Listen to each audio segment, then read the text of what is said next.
ये जो तुम्हारे दोनों जो इलेक्ट्रिशियन हैं, अनिकेत सोलंकी और संजय परमार, मुझे इनकी जानकारी चाहिए।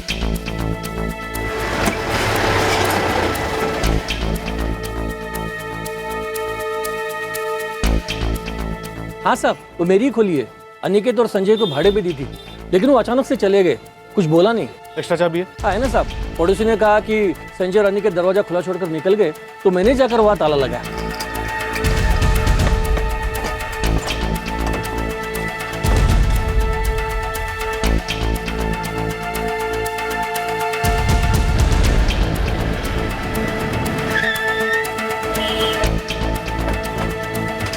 सर एड्रेस, फ़ोन नंबर, जो पता था आपको बता दिया।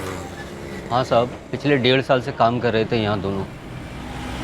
इतना मालूम है कि अनिकेत शादीशुदा है, लेकिन संजय के बारे में कुछ फिक्स नहीं है। अब उनके घर वाले कहाँ रहते हैं, कौन से गांव से हैं, इसका हमें पता नहीं। पता इसलिए नहीं है क्योंकि तुम पता कर नहीं रहे। सर ऐसा नहीं है। मुझे उन दोनों की जानकारी चाहिए, वो भी जल्दी से जल्दी। जी। एक मर्डर हुआ है, एक साजिश रची गई है, और तुम दोनों ऐसे पेश आ रहे हो जैसे कि तुम्हारा कोई लेने देना ही नहीं है। फोटो मिले उनके? नहीं सर। कोई फोटो नहीं, कोई फॉर्म नहीं, कोई कागज नहीं, ऐसे रख ले तो लोगों को काम पर, और जब वो लोग कांड करके निकल जाते हैं तो पल्ला झाड़ते फिरते हैं। नहीं चलेगा। उठो गल्ले पर से और लग जाओ काम पर। चलो।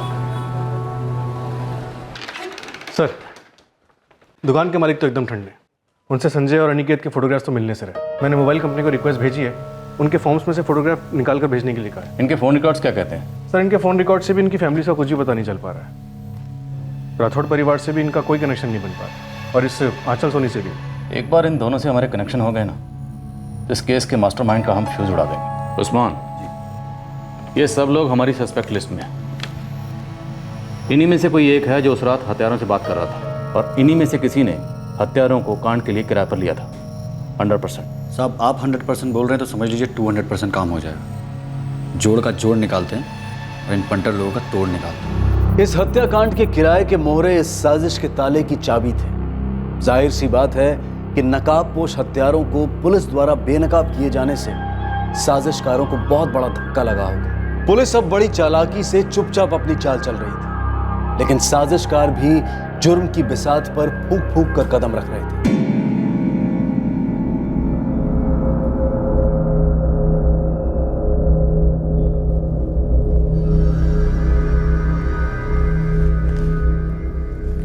पुलिस स्टेशन गई थी? हाँ, वो पुलिस ने बुलाया था क्योंकि हम किराएदार हैं ना उनके, इसलिए। कॉन्ट्रैक्ट मेरे नाम पे, बुलाया तुम्हें? आप जाओ या मैं जाऊं, एक ही तो बात है। और वैसे भी रूटीन के सवाल जवाब कर रहे थे, कुछ खास नहीं। ठीक है।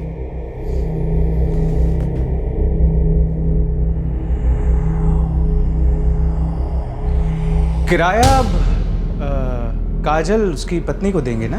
हाँ, ऐसा ही करना पड़ेगा। तो बात कर ली तुमने काजल राठौड़ से? नहीं, अभी नहीं, लेकिन बात करूंगी मैं। 1-2 दिन में बात करती हूँ उससे। एक्चुअली वो भी बुरी तरह से घायल हुई है ना। बुरी तरह से घायल हुई है।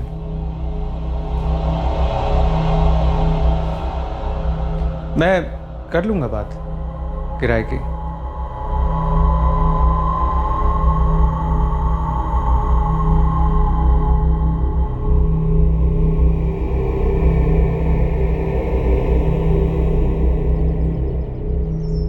मुझसे रहा नहीं जा रहा है काजल दी, मुझे कहना ही होगा। क्या आरती? ये जो कुछ भी हुआ ये नहीं होता अगर माँ तुम्हारी जिंदगी में दखल नहीं देती। मैं जिम्मेदार हूँ?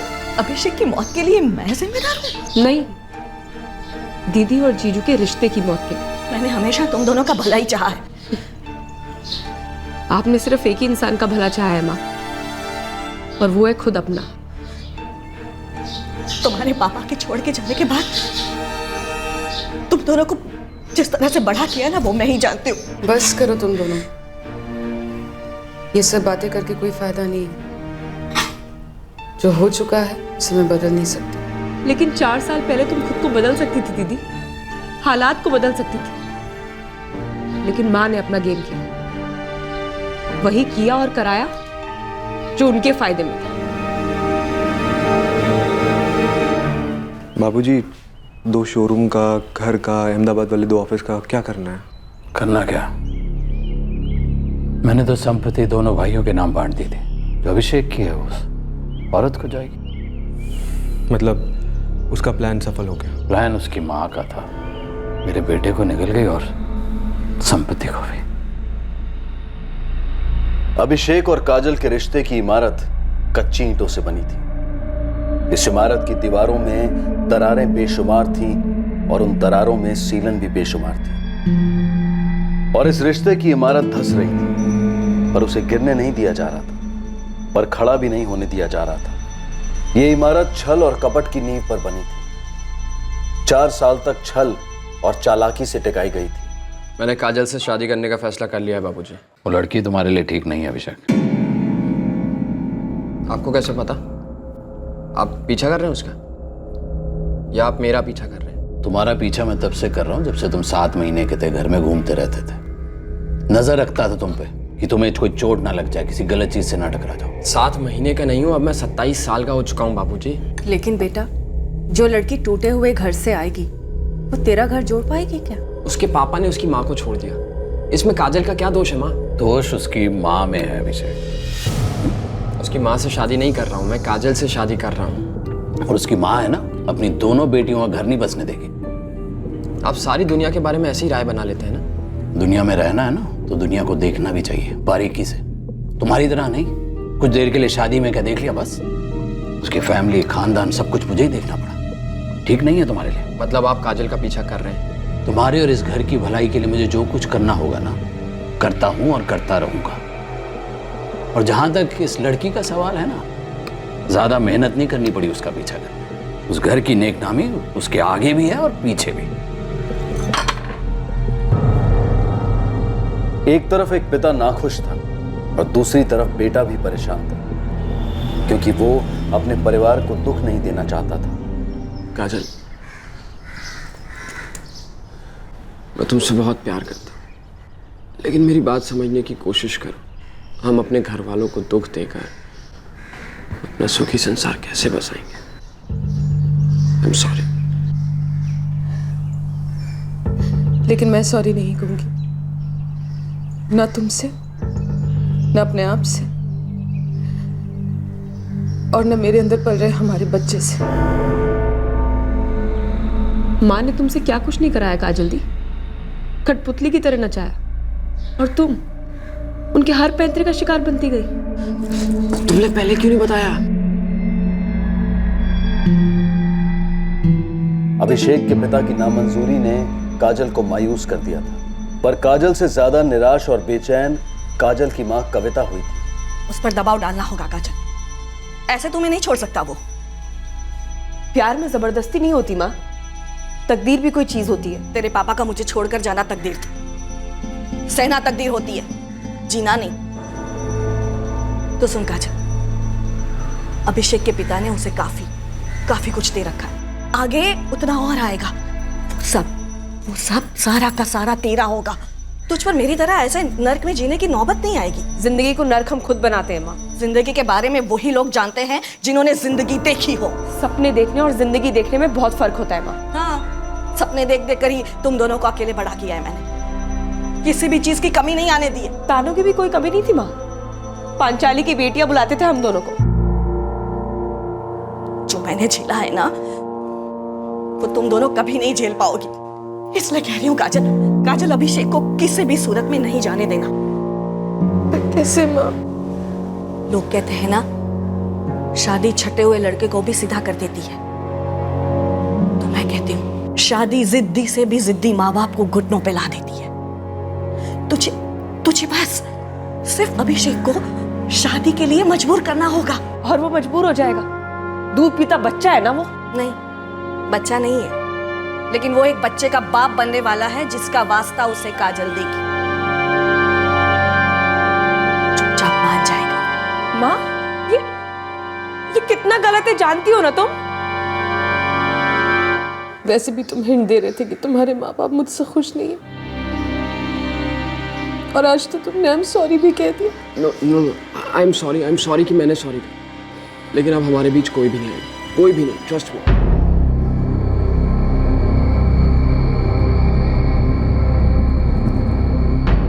कविता का सिखाया हुआ और काजल का बोला हुआ प्रेगनेंसी वाला झूठ अपना काम कर गया।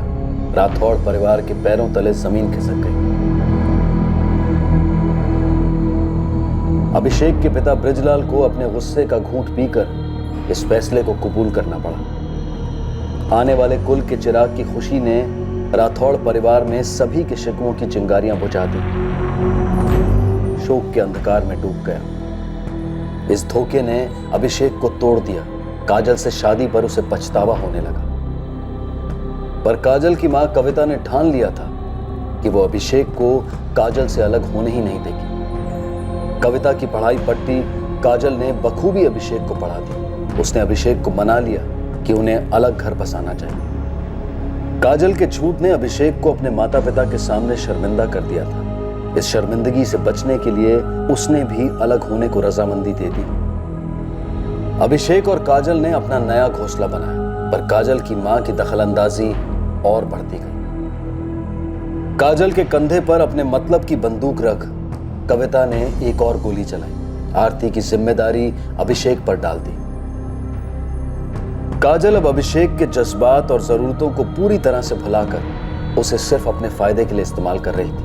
उसके सपोर्ट से कविता के लिए पनवेल में फ्लैट लिया गया।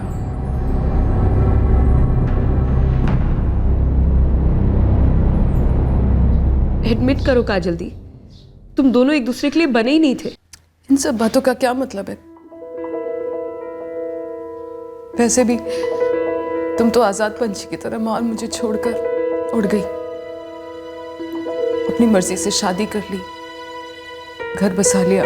मैंने अपना घर बसाया दी, किसी का घर तोड़ा नहीं। माँ के हाथों की कठपुतली नहीं बनी, ना अपने पति को कठपुतली बनाया जैसे तुम अभिषेक जीजू को बनाने की कोशिश कर रही थी। बस कर आरती, बोलने तो दी। आज के बाद शायद ये बात कभी ना हो, पर क्या तुम जानती थी तुम्हारी जोड़ तोड़ और चालाकी से परेशान होकर अभिषेक जीजू कहीं और सुकून पा रहे थे। आंचल सोनी, तुम लोगों की किराएदार। सुकून का तो मैं नहीं जानती, पर मैं जानती थी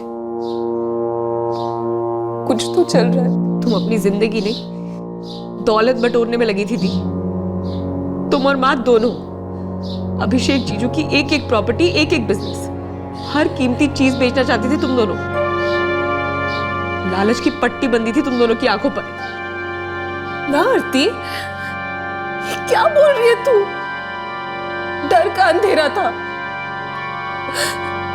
हर वक्त डर लगा रहता कि आज नहीं तो कल किसी भी वक्त अभिषेक मुझे छोड़ देंगे। अकेली बेसहारा रह जाऊंगी मैं। पगली, इस बार नहीं हुआ तो क्या हुआ, अगली बार हो जाएगा। अगले महीने भी टेस्ट नेगेटिव ही आएगा माँ। जो प्रेगनेंसी का झूठ मैंने बोला है, वो झूठ मुझे कभी मां नहीं बनने देगा। चुप कर, ऐसा सोचना भी मत, कहना भी नहीं। वो झूठ तूने अपनी जिंदगी बनाने के लिए बोला था। मेरी जिंदगी तो बिखर रही है माँ। अभिषेक मुझसे अलग होने की बातें कर रहा है। मेरा अफेयर होना हो क्या फर्क पड़ता है? तुम्हें जो चाहिए था मिल गया ना, तुम्हारी माँ को जो चाहिए था मिल गया। अब क्या चाहिए तुम्हें? मुझे बच्चा चाहिए। क्या तुम्हें नहीं चाहिए? 4 साल पहले मिली थी ये खुशखबरी, आज तक जश्न मना रहा हूं। अभिषेक, मैं प्यार करती हूँ तुमसे अभिषेक। प्यार और झूठ पानी और तेल की तरह है काजल। तुम्हारे झूठ ने तुम्हारी जिंदगी बना दी और मेरे प्यार ने मेरी जिंदगी बर्बाद कर दी। ऐसा नहीं होना चाहिए था।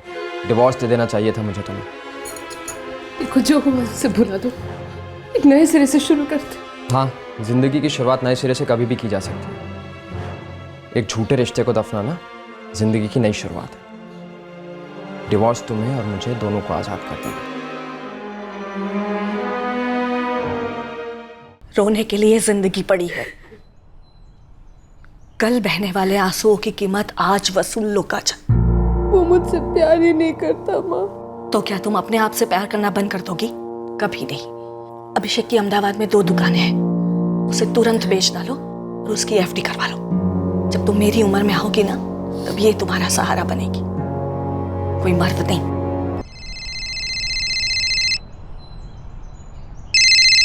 जी बाबूजी। वो अहमदाबाद वाली प्रॉपर्टी बेच क्यों रहा है तू? मैं बेच रहा हूँ? नहीं बाबूजी। खबर मिली है मुझे कि वो सेल पर चढ़ाई गई है। कहीं तेरे पीठ पीछे वो लड़की तो नहीं है सब कर रही? अभिषेक तो रहे नहीं, पर इस सब में तुम्हें क्या मिला काजल दी? ताई काम हो गया है, मैं जाऊं?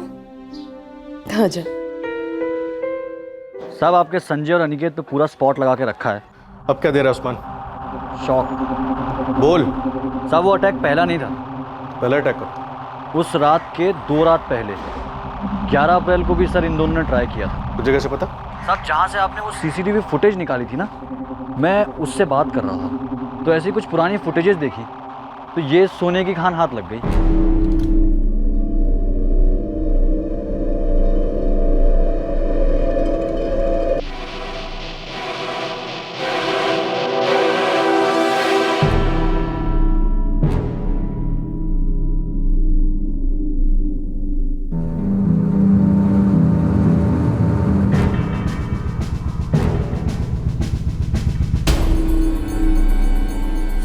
प्लान शुरू होने से पहले छोड़ दिया ना।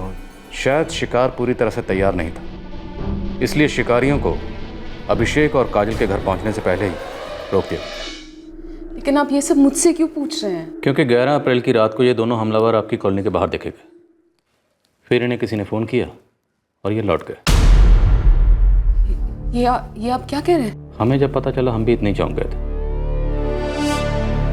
तो काजल जी, 11 अप्रैल की रात को 12:50 के आसपास आपके घर पे क्या हो रहा था?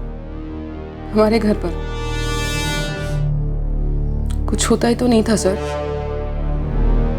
क्योंकि वो घर ही नहीं रहा था। फिर भी याद कीजिए। वही हुआ जो 13 की रात को हुआ और जो पिछले कई रातों से होता आ रहा था। क्या? रोज अभिषेक काम से लौटते, फिर हम चुपचाप खाना खाते, फिर अभिषेक बेडरूम में अपने सेल फोन पर लगे रहते। रोज मुझे शक होता कि वो उस लड़की को मैसेजेस तो नहीं भेज रहे। रोना आता, थोड़ा रो लेती, फिर थोड़ा सो भी लेती। इसके अलावा कुछ नहीं होता था। काजल जी, अभी तक हम इस हमले का सस्पेक्ट आपके पति अभिषेक राठौर को मान रहे, लेकिन हमारी तहकीकात में अभी तक उनके खिलाफ कोई सुराग सामने नहीं आया। अभिषेक हमेशा कहते थे जितनी नफरत वो मुझसे करते, उससे कई गुना ज्यादा नफरत उनके बाबूजी मुझसे करते। आपको उन पर शक है? पछतावा है, गलती मेरी ही तो थी। मुझे 4 साल पहले ही समझ लेना चाहिए था कि वो मुझे कभी नहीं अपनाएंगे।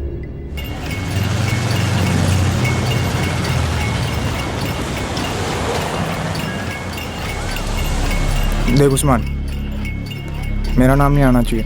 फॉर्म भर के दूं क्या तेरे को? स्टैम्प पेपर पे लिख के दूं? बोलना। तुझे वो कुंती कॉम्प्लेक्स वाला कांड याद है जिसमें वो राठौर टपक गया और उसकी बीवी सीरियस थी? अनिकेत सोलंकी और संजय परमार नाम है उन दोनों का जिन्होंने कांड किया। आगे बोल। दरअसल वो काम पहले मेरे पास ही आया था।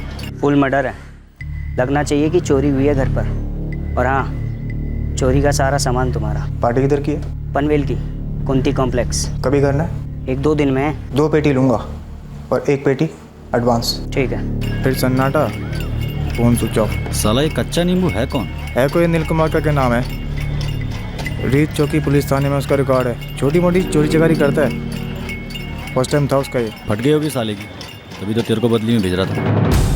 कदम, इतनी गहरी साजिश, इतनी फैली हो? साहब ये साजिश तो मतलब प्याज के छिलकों के माफिक निकलती जा रही है। अब हम इस प्याज को छीलेंगे नहीं, सीधा काटेंगे, और जब हम काटना शुरू करेंगे तो सबसे ज़्यादा तकलीफ उसी को होगी जिसने ये साजिश रची है। एक फ्रैक्चर्ड रिश्ते को तोड़ने की साजिश काफी गहरी थी, जिसमें एक नाकाम खाली बार हो चुका था, जिसके बाद हत्यारों ने हमला कर दिया था। पर क्या इतनी प्लानिंग के बाद भी यह हमला कामयाब कहा जा सकता था? अब पुलिस इस केस के मोहरों के अतीत को खंगालने लगी ताकि इस साजिश के रचनाकारों की हकीकत सामने आ जाए।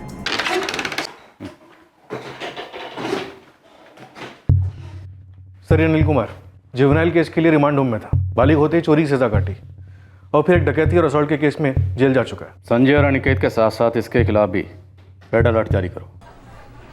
ये अनिल तुम्हारे नीचे क्या काम करता था? काम तो उसका मोल्डिंग मशीन का था, मगर जब वो आए तब ना। अच्छा, मतलब पूरा दांडी कुमार। दांडी क्या, पूरा 2 दिन आया, 2 हफ्ते गायब। मालूम था उसको रोज की मजदूरी है, नहीं भी आएगा तो काम रुकने वाला नहीं है। लेकिन यार ये बता, उस लौंडे का कहीं कुछ वो तो नहीं गया? कुछ हुआ नहीं अनिल भाई, लेकिन एक मर्डर चार्ज में वांटेड है। क्या बात कर रहा है? और भाई शक्ल से तो वो साइकिल या स्कूटर ही चोर नजर आता है, फिर मर्डर में कैसे? किया नहीं उसने अनिल भाई, किया किसी और ने, और ये करने वाले का लिंक है। खुदा कसम खा के कह रहा हूँ, पुलिस तो मतलब समझ लो उसके प्यार में गिरी पड़ी है। तो मीटिंग करा दो एक बार, कसम से बहुत अर्जेंट। देख भाई, जैसे मुझे कोई जानकारी मिलती मैं फ़ोन करूँगा पक्का। ठीक है, लेकिन तू एक काम कर। हाँ, तो मोल्डिंग डिपार्टमेंट में विनोद से मिल ले, वो दोनों एक दूसरे के दोस्त थे।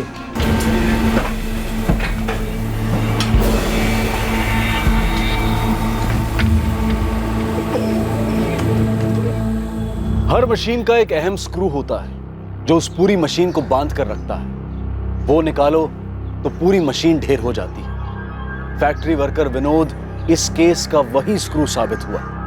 हाथ लगाते ही साजिश का पुर्जा पुर्जा खुल गया।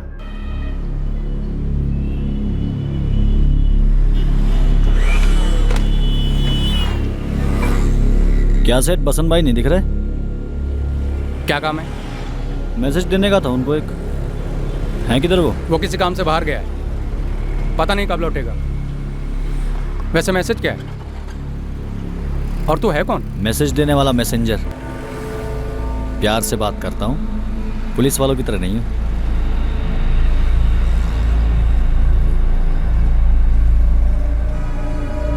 सुन, वो शर्मा जी ने पंखे के लिए बुलाया था, जरा देख के तो आ।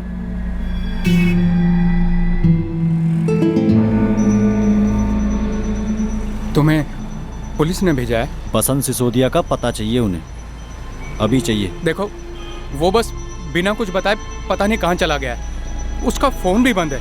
मुझे सच में नहीं पता कि वो कहाँ है। वैसे पुलिस उसे क्यों ढूंढ रही है?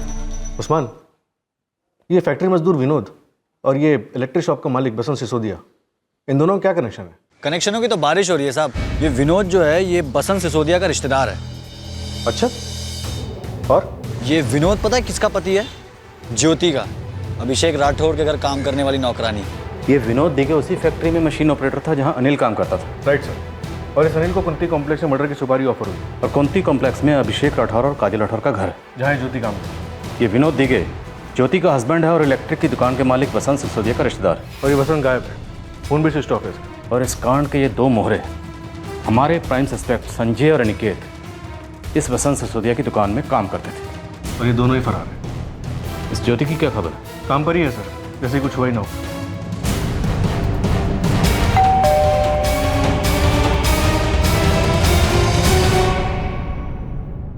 उठाओ इस विनोद दिगे को, लेकिन ध्यान रहे इसकी पत्नी ज्योति को बिल्कुल खबर नहीं होनी चाहिए। साहब कुछ तो बोलिए ना साहब, बात क्या है साहब?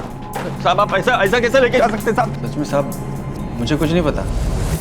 तुम्हारे बाद हमें बहुत से लोगों को इस कुर्सी पे बिठा के पूछताछ करनी है, इसलिए हमसे ओवर टाइम मत करवा। जो भी है सब सच बता दे। मैं फिर वही बात दोहरा रहा हूँ साहब, वो अनिल मेरे साथ काम करता है साहब, तो हम लोग कभी कभी रोटी वोटी खा लेते थे, 2 बातें हो जाती थी, उसके आगे कुछ नहीं साहब। इसके आगे क्या है, इसके पीछे क्या है, वो हम बहुत जल्दी पता लगा लेंगे। लेकिन एक बात याद रखना, अगर मुझे पता चला कि तुमने हमसे कुछ छुपाया या झूठ बोला तो तुम्हारे आगे और पीछे बहुत दर्द होगा। मैंने तुम्हें एक बात नहीं बताई आंचल। क्या? अभिषेक मिला था उसके कत्ल के कुछ दिन पहले। क्यों? ऐसे गार्डन में मिल गया था। तब मैंने उसे बताया कि मेरी लेट नाइट क्लासेस भी शुरू हो गई हैं, रात को मुश्किल से सोने के लिए घर आ पाता हूँ, संडे को भी पूरा दिन क्लासेस रहती हैं। अच्छा। उसने भी यही कहा था। अच्छा, जैसे असली जज्बात को छुपाते हुए कहते हैं ना, अच्छा एकदम वही वाला। अच्छा, मैं कुछ नहीं छिपा रही हूँ। अब क्या छुपाओगी? अभिषेक तो रहा नहीं। एक दूसरे के आंचल में छिपने से अफेयर नहीं छिपा करते हैं आंचल। मुझे बहुत पहले से ही पता था कि मेरे पीठ पीछे रोज एक खंजर भोंका जा रहा है।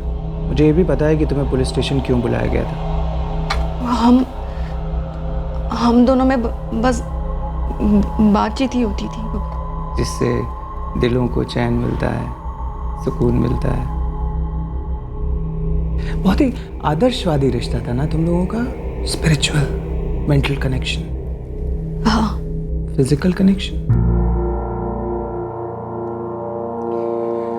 तुम्हारी ये जस्ट गुड फ्रेंड्स वाली जो स्टोरी है ना, खून से लिखी गई है। सुनने में तो ये भी आ रहा है कि खून तो दरअसल अभिषेक का होना ही नहीं था। निशाना तो उसकी पत्नी काजल थी, जो कि पता नहीं क्यों उसे छोड़ नहीं रही थी, ये जानते हुए कि तुम उसे पहले ही चुरा चुके हो। मैंने उसे नहीं चुराया। हम दोनों किसी को दर्द नहीं देना चाहते थे। सिर्फ काजल को जान से मारना चाहते थे ना? आप कुछ भी बोले जा रहे हो। मुझे इस बारे में कुछ नहीं पता था। मैं सोच भी नहीं सकती थी कि अभिषेक इस हद तक जा सकता है। हर कोई हर हद तक जा सकता है। ये बात तुमसे अच्छी तरह कौन समझेगा?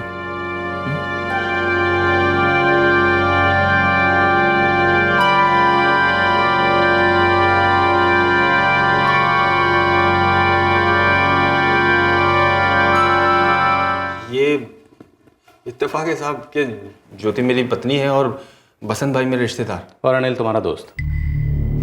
इत्तेफाक है, जिस घर में कांड होता है वहां तुम्हारी पत्नी नौकरी करती है। जिस इलेक्ट्रिक दुकान के 2 मुलाजिम किराए के हत्यारे हैं, उस दुकान का मालिक तुम्हारा रिश्तेदार है। जिसने इस केस की सबसे पहले सुपारी उठाई और मुकर गया वो तुम्हारा दोस्त है।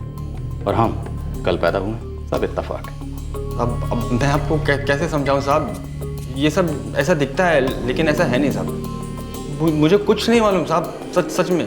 देख विनोद, इज्जत से चाय पिला रहा हूं। अगर सच बोलेगा ना तो बिस्किट भी खिलाऊंगा, लेकिन अगर बार बार ये रट लगाएगा कि मुझे कुछ नहीं पता, मुझे कुछ नहीं पता, तो हम दोनों यहां से चले जाएंगे। फिर ये जो पीछे खड़े हैं ना, ये आगे आएंगे। ये तुम्हें चाय पिलाएंगे नहीं, चाय में डुबोएंगे। फिर तुम्हारी हालत इस बिस्किट की तरह हो जाएगी। अब फैसला तुम्हें करना, तुम्हें बिस्किट खाना है या बिस्किट बनना है। चाय ठंडी हो रही है विनोद। ज्योति ने मुझसे 1 महीने पहले पूछा था। क्या पूछा था? क्या बक रही है? पैसे के लिए कुछ भी करेंगे क्या? हाँ तो ईमान से अगर कुछ भी करेंगे तो हमारे हाथ का भी पैसा आएगा। आज तक आया है। कितना बोल रहे हैं वो लोग? बहुत, लाखों में। वो अनिल की पूरी स्टोरी मुझे मालूम थी। वो मुझे अपने एक कांड सुनाता रहता था, इसलिए मुझे लगा कि वो ये काम कर लेगा। आराम से कर लूँगा, लेकिन ये काम अकेले का नहीं है। एक और पार्टनर ढूंढना पड़ेगा मेरे को। लेकिन हाँ, रोकड़ा तगड़ा लगेगा। तगड़ा? कितना?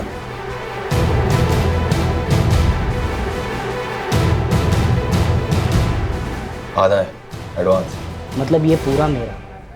अब मेरा जो पार्टनर होगा उसको अलग से देने होंगे। पूरे 1.5 लाख रुपए थे साहब। 1.5 लाख लेकर अनिल हवा हो गया। तो ढूंढा नहीं उसे? ढूंढना शुरू किया था साहब, फिर छोड़ दिया। क्यों? दूसरे पुलिस वाले उसे ढूंढ रहे थे चोरी के केस में। तो इस अनिल की जगह आ गए अनिकेत सोलंकी और संजय परमार। हाँ साहब। बाकी सब एक तरफ। ये बता, इसमें तुझे कितना मिल रहा? बहुत तगड़ी पार्टी पसंद भैया। आप बस 2 बंदे दिलवा दो काम के लिए। 2 लड़के हैं, भूखे, बहुत ही भूखे।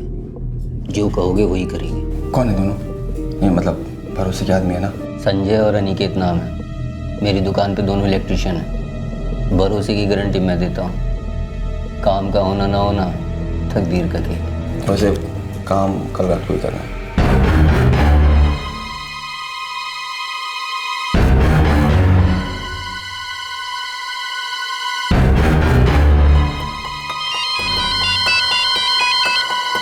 हेलो। चल, आज नहीं होगा। कुछ हो गया था साहब, उनको रिटर्न जाना पड़ा। क्या हो गया था? मालूम नहीं साहब। अरे बोला ना नहीं मालूम। अब एक एक बात थोड़ी बताता है मेरे को कोई। उसको पता है ना कितना बड़ा रिस्क है इसमें। नोट भी उतने ही बड़े हैं। तो अब कब करना है? कल रात। कल रात? साले विनोद, पहली बार दोनों पूरा काम कर रहे हैं लड़के। तुझे पता है ना कितनी हालत खराब होने की कल रात के बाद। तो हम कौन सी यहाँ चैन की सांस ले रहे हैं? और वैसे भी अब मेरे और ज्योति के हाथ में कुछ नहीं है, बस ऑर्डर आया है, कल होगा।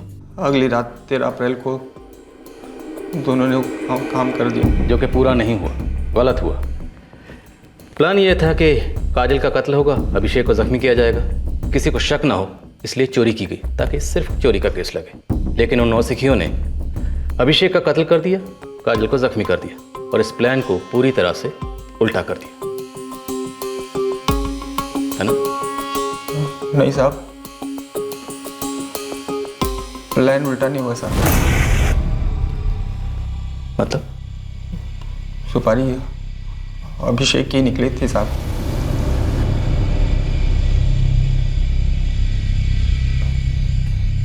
किसने दी थी सुपारी?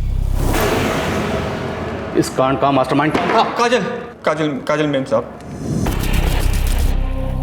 रेत की तरह काजल को अपनी जिंदगी हाथ से फिसलते हुए दिखने लगी। अभिषेक डिवोर्स की बात छेड़ चुका था, ऊपर से उसका आंचल सोनी के साथ अफेयर चल रहा था। वो मुझे मार डालेगा ज्योति।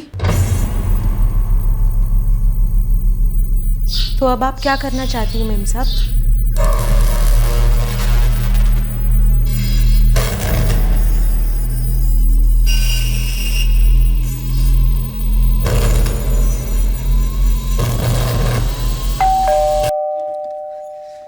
यही दिन दिखाना चाहती थी ना आप काजल दी को? क्या दिन? क्या बक रही है? पुलिस ने गिरफ्तार कर लिया काजल दी को अभिषेक जीजू के खून के लिए, जो आपकी ट्रेनिंग के बिना तो होकर ही नहीं पाती।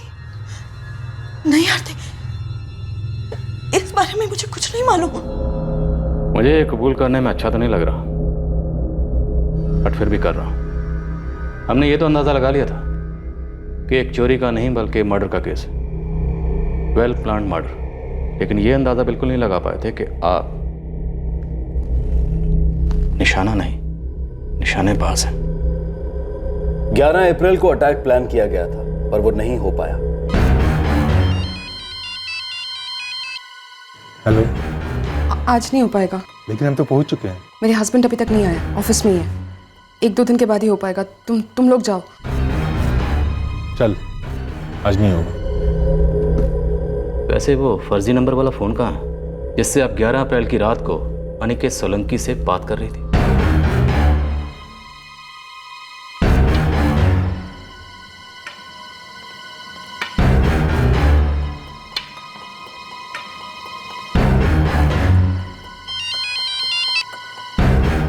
हाँ, तुम लोग तुरंत आ जाओ।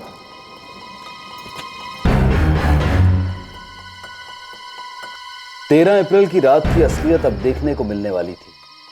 अब तक जो भी दिखा था वो था जो काजल ने कहा था, सच नहीं।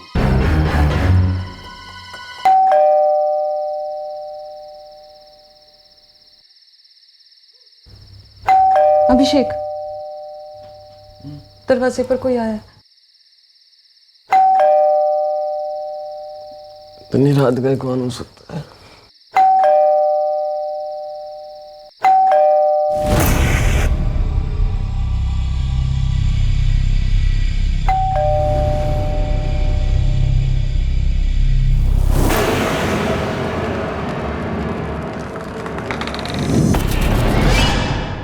मुझे इस बात की हैरानी नहीं है कि कोई एक आदमी के साथ अपने मरते हुए रिश्तों से दूर जाने के बजाय पैसों के लिए उस आदमी को ही मार डाले। हैरानी इस बात की है कि गुनहगार आप निकली। वो मुझे जीते जी मार रहा था। तो आप उसे छोड़ सकते थे। मुझे समझ में नहीं आता, जब दो लोग अपनी मर्जी से, अपनी खुशी से एक दूसरे के साथ रहने का फैसला कर सकते हैं, तो अपनी मर्जी और अपनी खुशी से एक दूसरे से अलग होने का फैसला क्यों नहीं कर पाते? आपके पास ऑप्शन था। अगर आप ये ऑप्शन चुनती तो आज आपके पति अभिषेक राठौर जिंदा होते और आप यहां हमारे सामने नहीं बैठी होती।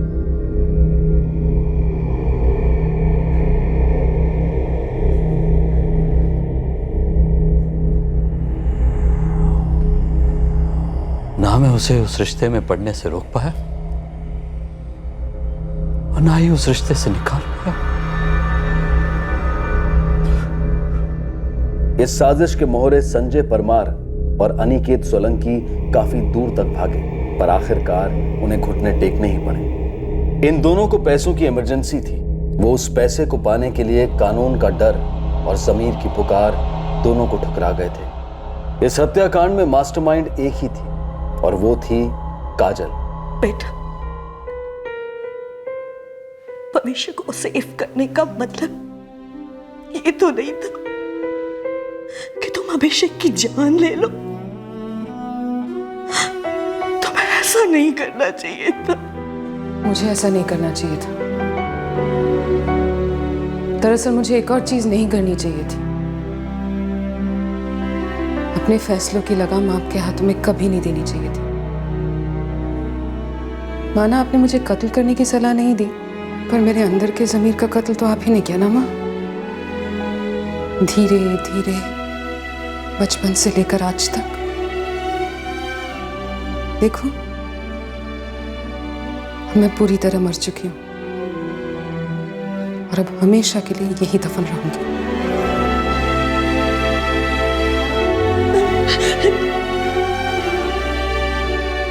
एक टूटे फ्रैक्चर्ड रिश्ते ने इस भयंकर जुर्म को जन्म दिया। इस जुर्म ने एक आदमी की जान छीन ली, एक औरत और उसके मोहरों को आजीवन कैद में डाल दिया और एक जोड़े को उसी कश्मकश में डाल दिया जो पहले जोड़े के खंडित रिश्ते में थे। इस केस के साथ फिर एक बार चंद मूलभूत सवाल उठे। सवाल पहला, जब एक रिश्ता खट्टा हो जाता है तो उसमें और कड़वाहट भरने का क्या मतलब है जो एक जुर्म को जन्म देती है और कोई अपने जीवन साथी का कत्ल करने पर उतर आता है। सवाल दूसरा, कुछ स्त्री पुरुष ऐसे रिश्तों की तरफ क्यों और कैसे आकर्षित होते हैं जिस पर लगी विनाश की मोहर को कोई अंधा भी पढ़ सकता है। सवाल तीसरा, जिस अदब के साथ लोग रिश्तों में जुड़ते हैं उस अदब, उस गरिमा का चाहे एक छोटा सा अंश ही सही, वो अंश जोड़े अलग होते वक्त क्यों नहीं दिखाते। सवाल चौथा, जब एक रिश्ता हर तरह से निष्क्रिय हो चुका होता है, मर चुका होता है, तो इस बात से क्या फर्क पड़ता है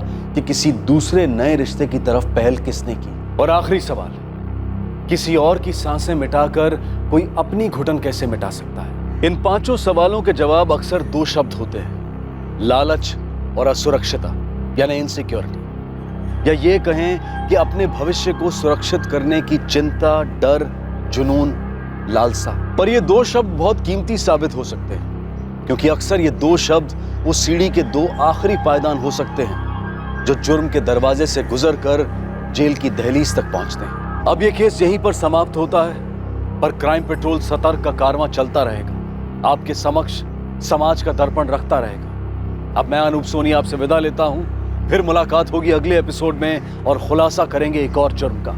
तब तक सतर्क रहें, सुरक्षित रहें और देखते रहें क्राइम पेट्रोल सतर्क। सबक एक को, सीख हम सबको। जय हिंद। क्राइम पेट्रोल्स के और भी दिलचस्प कहानी देखने के लिए हमारे चैनल को सब्सक्राइब करें और बेल आइकॉन दबाना न भूलें।